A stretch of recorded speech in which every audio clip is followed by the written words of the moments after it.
Hey DOOLigans, this is Mr. DOOLigan here. Welcome to my first episode of Dishin with DOOLigan. So this is just going to be a cold opening, so we're just going to discuss a little bit of stuff that happened this week. So basically this is probably going to be an everyday thing. So my shows is probably going to be me about 15, 20 minutes, just going over, giving my opinion, answering questions from you guys.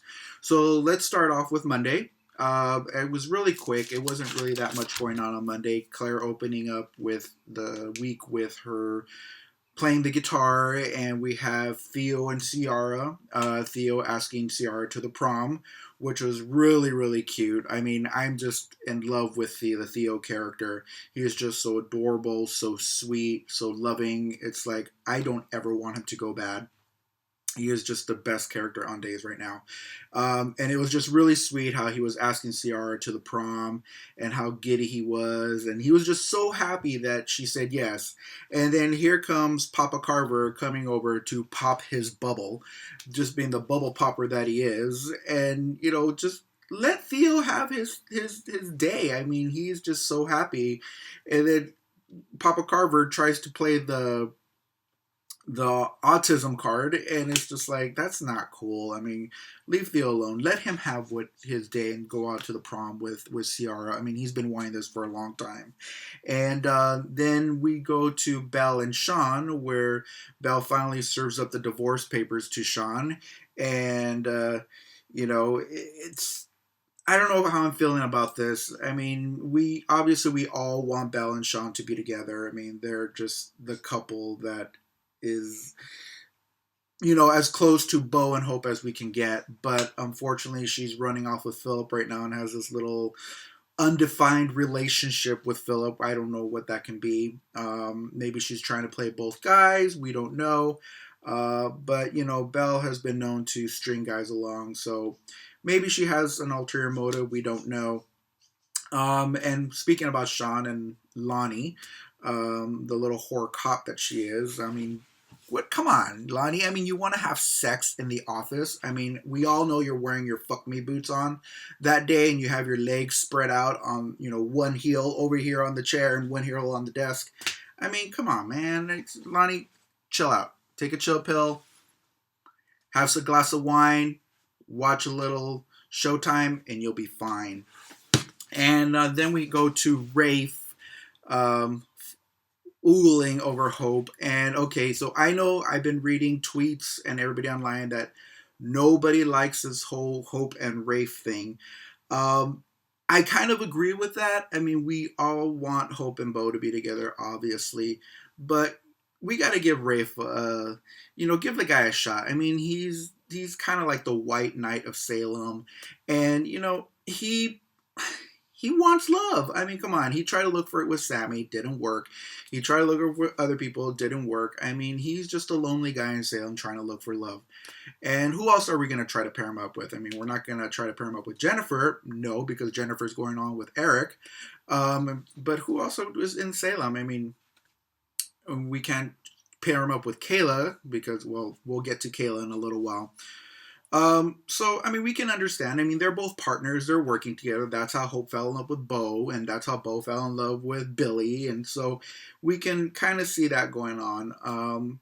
But it was a little icky and yucky to see them kissing together.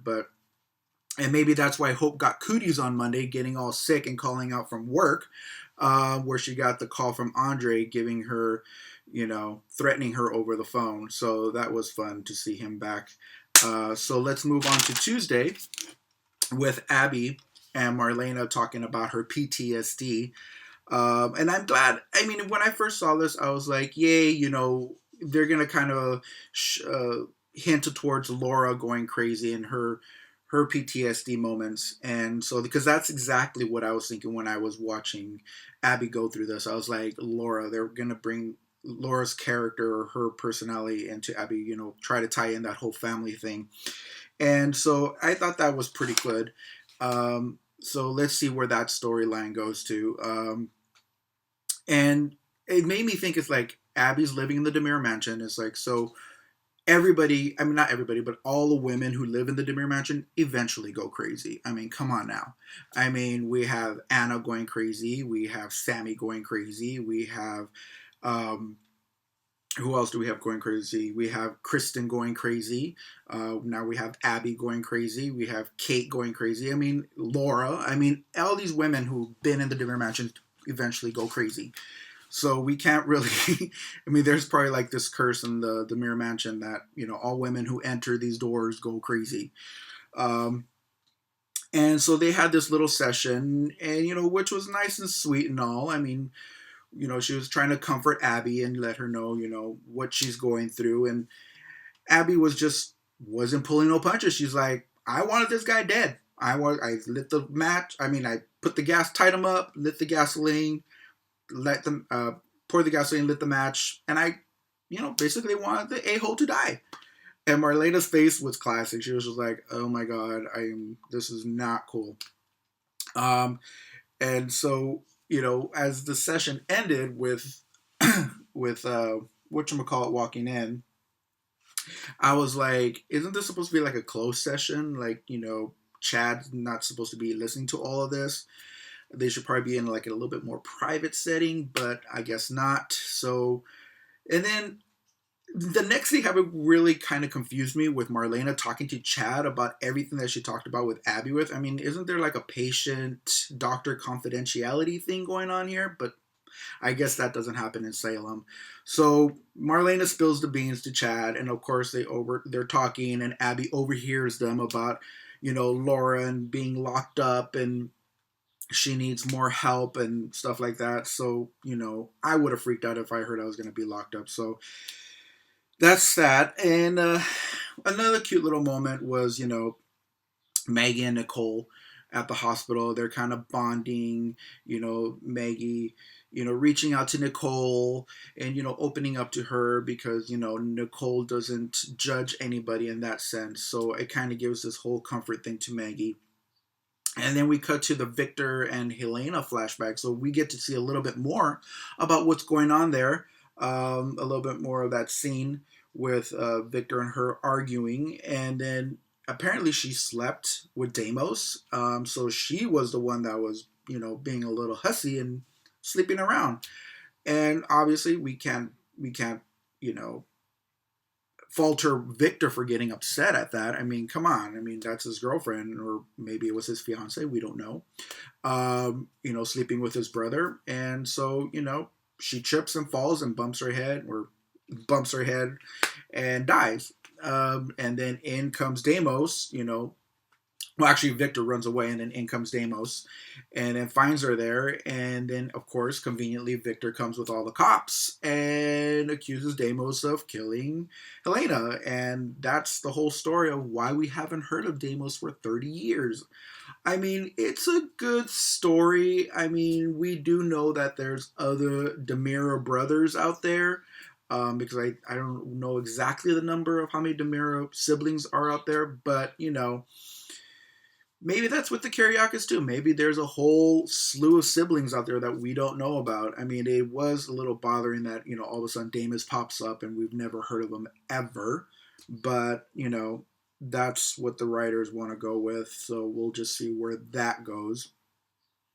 And, when Abby gets on the defense when she's talking to JJ, getting on the defense and again, bringing Laura up, I'm crazy, my grandmother's crazy, so why can't that makes me crazy now? Yes, Abby, it makes you crazy. I mean, if you're going to light a dude on fire, that's going to make you crazy.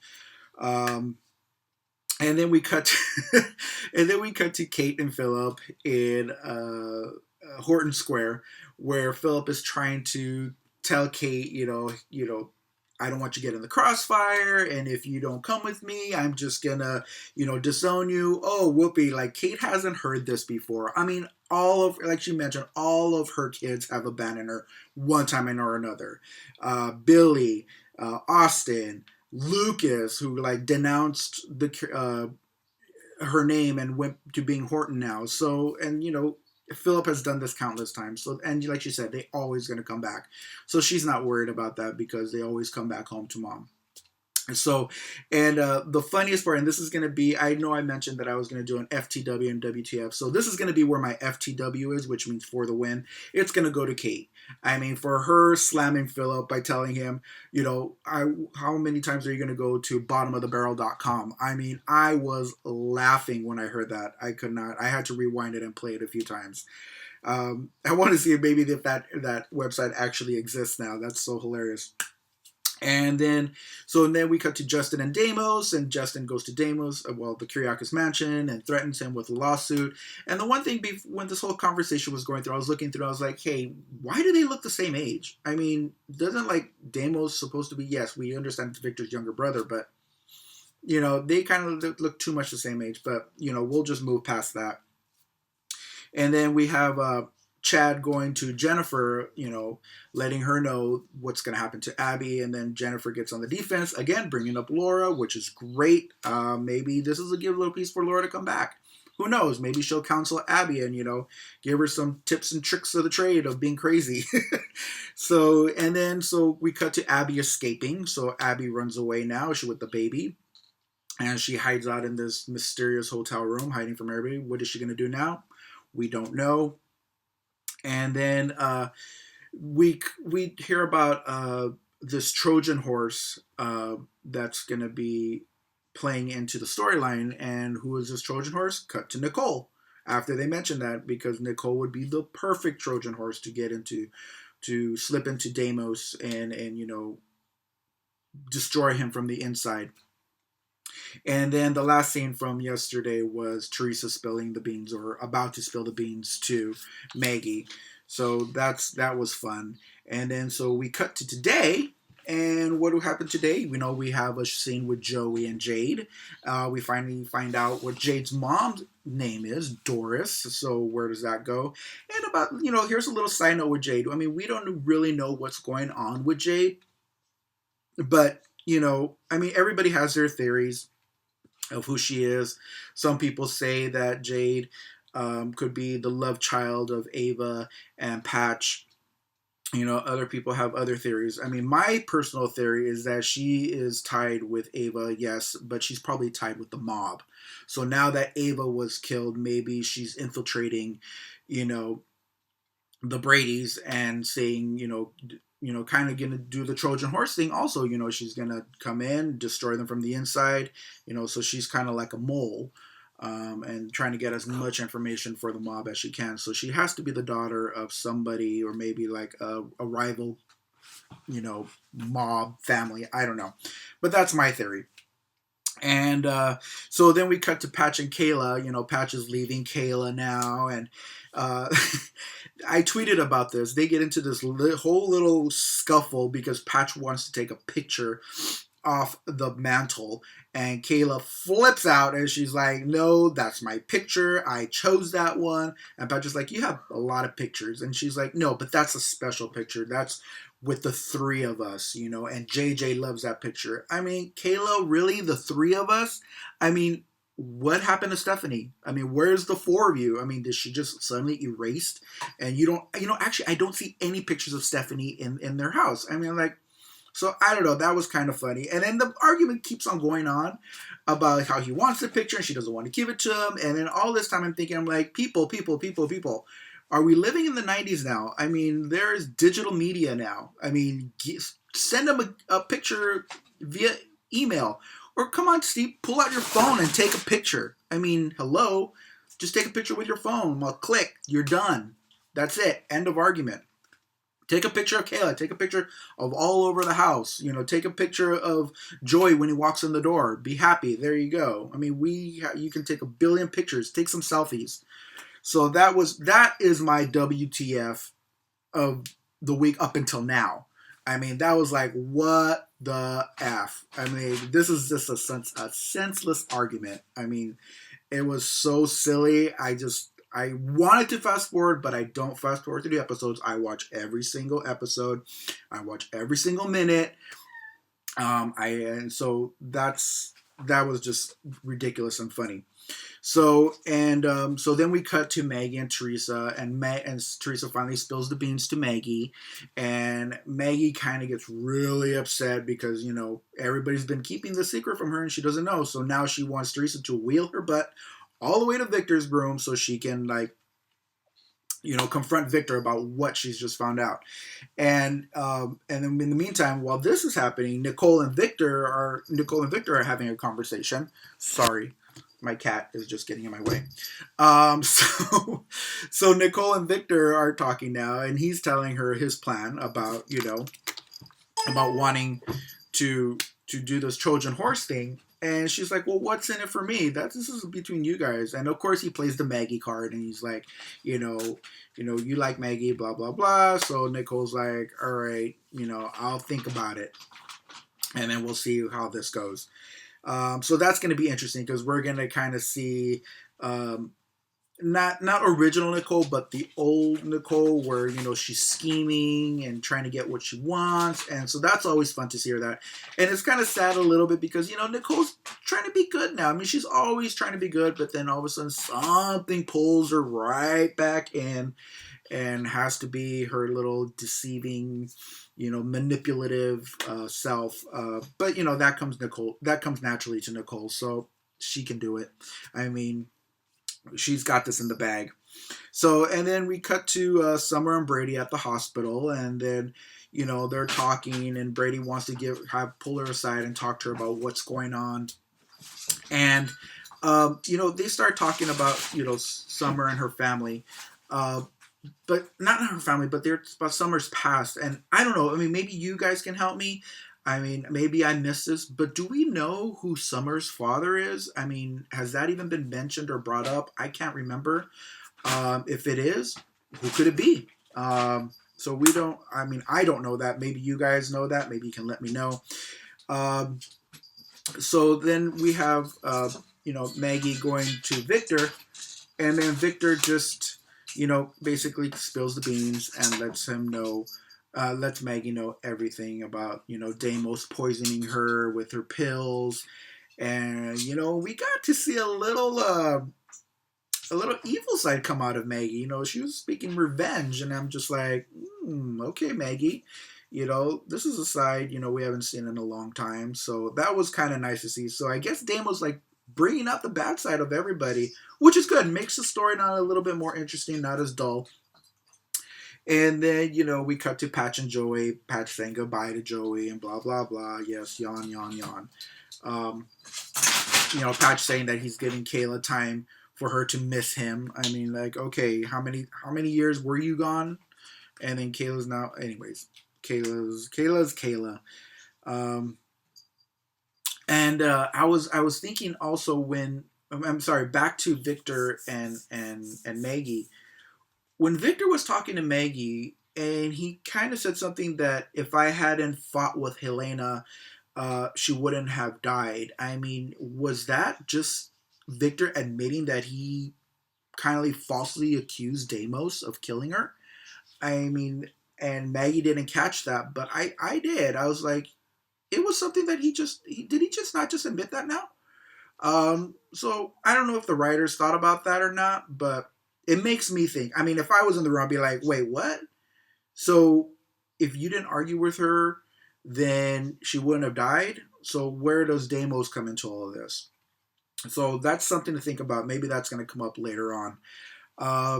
So then we cut to back to Jade and Joey, and she's all distraught and angry because her parents let her back home because they were going to ambush her about all the rotten things that she's done. So now we got to know what Jade's past is. Like, what are these rotten things that she's been doing? Probably running away, because she's been telling, Joey, hey, let's run away.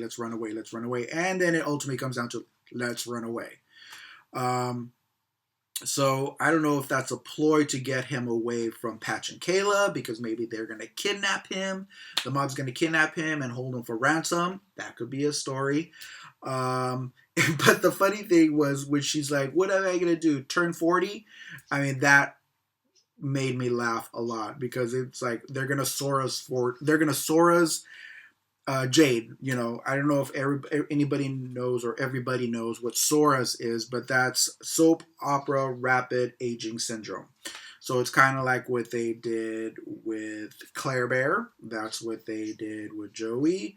That's what they did with Ciara. That's what they did with Theo. So, you know, that'd be funny if they, she kind of like made a dig at that Sora's turning 40 overnight. And, you know, and here's a little thing. I mean, we cut back to Kayla and Finn, and I just noticed that why is Kayla dressed like Wednesday Addams? I mean, she looks so like she's in mourning with this black dress, white collar, white cuffs. I mean, come on, Kayla, put something different on. I mean, and not that ugly ass dress that you wore last week, where it looked like you were wearing the curtains or the carpet, the upholstery from your couch. It was just disgusting. That I could not even deal with that. It was like upholstery week. Even Jennifer had like this white outfit with these like upholstery patches coming down here. It was just disgusting. But anyways, back to Kayla and Finn. So now Finn walks in and, you know, just checking up on Kayla. And then all of a sudden cut to the little romantic music. I mean, like, so is Finn, and they're going to try to set up Finn and Kayla now? I mean, I've been seeing some tweets that are like, no, no, no, it's all Patch and Kayla now, Patch and Kayla now. But we got to give, sorry, my cat is in the background. I think I'm probably up to close my door next time I do these videos. So, you know, so Finn and Kayla, you know, maybe there's a budding romance. You know, here comes the white knight when she's all feeling distraught and, oh no, my head.